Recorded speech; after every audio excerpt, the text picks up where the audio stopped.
Сәлеметсіздер ме, құрметті әріптестер. Менің бүгін сіздерге ұсынайын деп отырған сабағым ол математика пәні. Бұл сабақтың тақырыбы көпбұрыштарды танып үйрену. Сабақтың мақсаты көпбұрыштар туралы түсінік қалыптастыру және оларды басқа фигуралардан ажыратып үйрету. Енді сабақтан кейінгі күтілетін нәтиже бұл оқушыларда көпбұрыштар туралы түсінік қалыптасады. Олар көпбұрыштардың қабырғаларын, бұрыштарын, төбелерін ажыратады. Көпбұрыштарды басқа фигуралардан бөліп алады.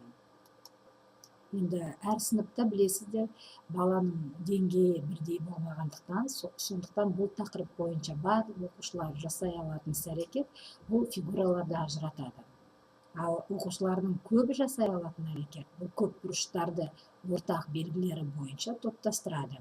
Енді кейбір оқушылар өз жауаптарын дәлелдеп түсіндіре алады. Алдыма қойған тілдік мақсаттар бұл сабақта кездесетін сөздер көпбұрыш, үшбұрыш, төртбұрыш, тік төртбұрыш, қабырғалар, төбелер, бұрыштар. Сондықтан да осы тақырыпқа сай осы сөздерді бала сабақтың соңында меңгеріп шығу керек. Енді сабақта қолданған жұмыс түрлеріміз бұл ұжымдық, жекеше, топтық. Яғни бұл сабақта балалар бірігіп жұмыс жасайды, өздері жеке отырып тапсырмаларды орындайды және шағын топтарда да жұмыстарын көрсетеді. Енді сабағымыз бұл бастауыш сынып балалары болғандықтан, осылардың жас ерекшелігіне байланысты сабақты жиі ойыннан немесе бір қызықты жаттығулардан бастағанды жөн көремін. Сондықтан бұл сабақ бізде сабақтың алдында оқушылар өздері сабақта жүретін, яғни ережелерді құрастырады. Топта қалай жұмыс жасау керек еді. Жалпы оларға сұрақ қоямыз. Осы сабақтың сіздер қалай өткенін қалайсыздар деп. Сонда оқушылардың ой пікірлері тыңдалып, сөздері қорытындылап, сөздерін, яғни сабақ жақсы өту үшін өздерің айтқандай жақсы қатысу керек, белсенді болу керек, бір-бірімізді мұқият тыңдауымыз керек деп балалардың ойлары тыңдалып, мұғалім қорытындылайды. Және оқушыларға сабақтың басында тосын сый дайындадым деп оқушыларды кішкене назарларын аударып аламыз. Бұл тосын сый әдемі қорапшаның ішінде деп көрсетеміз. Сондықтан да балалар осы тосын сый арқылы сабақта бүгін не жайлы әңгіме болатынын анықтайды. Оны сіздер қазір мына бейне роликтан көре аласыздар. Бүгінгі сабаққа мен сендерге тосын сый алып келдім. Бұл тосын сый мына қораптың ішінде. Қалай ойлайсыздар? Бұл қораптың ішінде не бар? Сендер маған тек қана сұрақ қойыңдар, мен иә немесе жоқ деп жауап беремін. Дамира? Дөңгелек папа. Иә. Оның сары бар. Иә. Ол тіпті ма? Жоқ. Сымбат? Оған қарауға болады ма? Иә. Оны жеуге бола ма? Жоқ. Ол күледі? Жоқ. Ол сары түс? Иә. Ол үлкен? Жоқ. Ол смайлик па? Жоқ. Ол да бұл айна? Жоқ. Ол да көз бар ма? Жоқ. Жоқ. Ол домалақ? Иә. Онда балалар сендерге қазір кішкене көмектесейін. Бұл заттар бізге математикада кездеседі. Бұл заттар математикада кездеседі. Ол жақында шам бар ма? Жоқ. Фигура ма? Тамаша. Бұның ішінде әдемі фигуралар, геометриялық бар. Геометриялық фигуралар бар. Мынау? Амина? Үш бұрыш. Жақсы. Мына фигура? Дамира? Ол дөңгелек. Дөңгелек. Тамаша. Мынау? Расул? Шаршы. Бұл шаршы. Ал мынау? Мынау? Шахнур? Бес бұрыш. Тамаша. Балдар.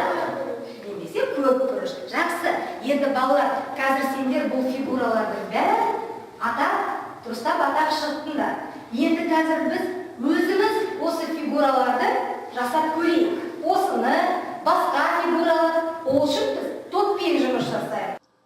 Содан кейін балаларға аяқталмаған мақал беріледі. 7 рет, содан 1 рет. Осы мақалды балалар толықтыру керек. Содан бірігіп мақалдың мәнін ашуға ұсынылады. Неге біз осы сабақта осы мақалды алдық? Неге 7 рет өлшеу керек? 1 рет кесу керек деп балалардың жауаптары тыңдалады. Келесі балалар топқа бөлініп, тосын сыйдан кейін балалар бүгінгі сабақта геометриялық фигуралар туралы әңгімелейтінімізді анықтаған соң балаларға топтық жұмыс ұсынылады. Бұл геометриялық фигуралар құрастыру. Оны сіздер келесі бейне материалдан көре аласыздар. Бірінші топқа мен мынандай таяқшалар бердім. Осы таяқшаның көмегімен бұл топ геометриялық фигура жасайды. 3 геометриялық фигурада. Мына топ үшеу, мына топ келесі топ. Мына топ бізде мынандай шырын шетін таяқшалардан геометриялық фигура жасайды. Келістік пе? Соңғы топ бізде мынандай қағаздан қиылған жолақшаларға әртүрлі геометриялық фигура жасайды. Әр топ 3 фигурада. Ондай болса, бәріміз топқа жиналайық. Жақсы ма түсіндіңіз бе? Ал уақыт келді.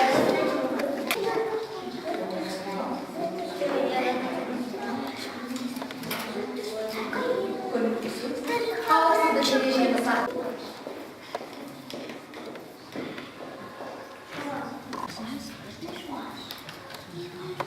Қиын егер үлкен болса, мынаны етіп, мұның ортасынан қиылға болады.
Дайын балалар орындарына отырсын. Ал тамаша, енді барлықтарын маған қараңдар. Енді біздің жұмысымызды басқа топтарға таныстырып көрейік. Ал қай топтан бастайық? Ал сендерден бастайық. Орындарынан тұрып, мұнда келгендер. Біз 5 бұрыш жасақтық. Мұнда 5 бұрыш. Біз және 6 бұрыш Көтеріңдер. Бір сөзбен олар екеуі көп бұрыштар. Қайсы көп бұрыштар? Мынаның барлықтары көп бұрыш. Міне шаршы, бұл 4 бұрыш. Біз сұрақтағы жасадық. Ескі соған көруге бұл шаршы шығады. Егер де қағазды ауыстырсақ, шаршыға айналады дейді. Жақсы. Қол соғып қояйық. Тамаша, 5 бұрыштары үйге ұқсайды екен. Жақсы балалар, келесі топтың жұмысын алайық. Сендер неден жасадыңдар? 5 бұрыш. Көрсетейік, ой қандай керемет 5 бұрыш шығыпты. Қараңдар. Ол көп бұрыш. А бұл неге бес бұрыш деп аталады? Өйткені онда 4, 3, 2, бұрыш жоқ. Неше бұрышы бар? 5. Қане көрсетеміз сол бұрышты? Бұрыштарды көрсетіңдерші. Санаңдар. 1, Міне, 1, 2, 3, 4, 5. бес бұрышы бар екен. Яғни бес төбелері бар. Мынау төбелері, иә? Мынау төбелері, көп бұрыштың Және төбелері. біз жасадық 3 бұрыш. Неге үш бұрыш деп аталады? Онда 3 бұрыш бар. Тағы үш несі бар? Үш бұрышы бар. 3 төбесі. Үш төбесі бар. Үш қабырғасы бар. рахмет балалар. Қол соғып қояйық. Соңғы топ бізге ортаға шықпай-ақ, міне, бәріміз көруімізге болады. Соңғы топтың жұмысын. Біз шаршы жасадық. Біз бұрыш жасадық. Және 5 бұрыш жасадық. Біз көп түрлі 3 бұрыш жасадық. Әртүрлі үш бұрыш жасап. Ал сендердің балалар, барлықтарына сұрақ.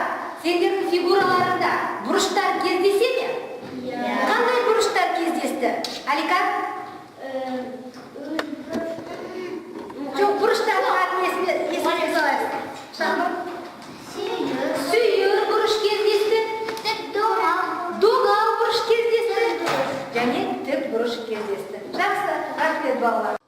Әр топ ұсынылған қағаз жолақшалардан, шырын ішетін таяқшалардан және жай таяқшалардан өздерінің геометриялық фигураларын қорғап, ортаға шығып, өздерінің жасаған жұмыстары жайлы түсіндіріп өтеді. Тақтада көп бұрыштар әлемі деген геометриялық фигуралардың бейнелері беріледі. Содан кейін балалар өздерінің жасаған фигураларын атап өтіп, осы тақтадағы фигураларға ұқсай ма, жоқ қандай айырмашылығы бар екенін де түсіндіріп өтеді. Одан кейін балаларға есеп шығару ұсынылады. Олар өздерінің алдында жатқан жеке карточкаларға тапсырма орындайды. Мысалы, мен оқушыларға тапсырыс беремін, бұл қандай фигура деп, 3 бұрышы бар, 3 қабырғасы бар, 3 төбесі бар деп. Сол кезде балалар өздері әрқайсы жеке карточкада сол фигураны сызып көрсетеді де, жай ғана карточканы көтеріп белгілейді. Яғни сонымен қатар балаларды жалықтырмау үшін, енді білесіздер, сабақта сергіту сәтін өткізген дұрыс, сондықтан да сергіту сәті де осы тақырыппен тығыз байланысты болу керек деп мақсат құрғанда оны да назарыма алдым. Содан кейін балалар сергіту сәті кезінде оны сіздер келесі бейне материалдан көре аласыздар. Барлығымыз орнымыздан тұрып, кішкене демалып алайық. Кәне бәрі маған қараңдаршы. Жоқ, маған қараңдар.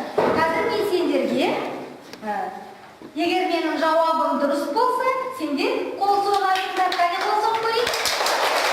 Ал егер менің жауабым бұрыс болса, онда сендер.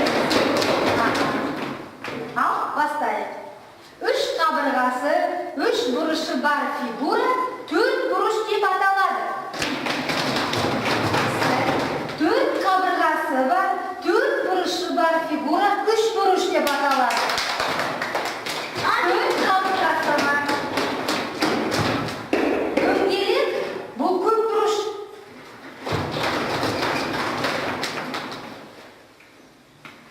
5 бұрышы бар, 5 қабырғасы бар, 5 төбесі бар фигура бұл көп бұрыш.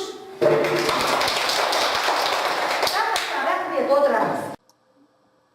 Енді жаңағы көрген бейнеден сіздер байқадыңыздар, балалардың қаншалықты мұқият болып, жалпы қаншалықты осы тақырыпты меңгергенін. Енді сабақты соңында балаларды барлығын шеңберге тұрғызып, келесі жаттығу ұсынылды. Оны сіздер қазір көре аласыздар. Қазір енді біздің сабағымыз аяқталды. Енді сабағымыздың соңында біз қазір осы шеңберде тұрып, мына жіппен көп бұрыш жасап көрейік. Келістік пе? Ал мен жіптің ұшын Расулға берейін, ұста Расул. Ал көмектесейік маған, көп бұрыш жасап көрейік. Ары қарай.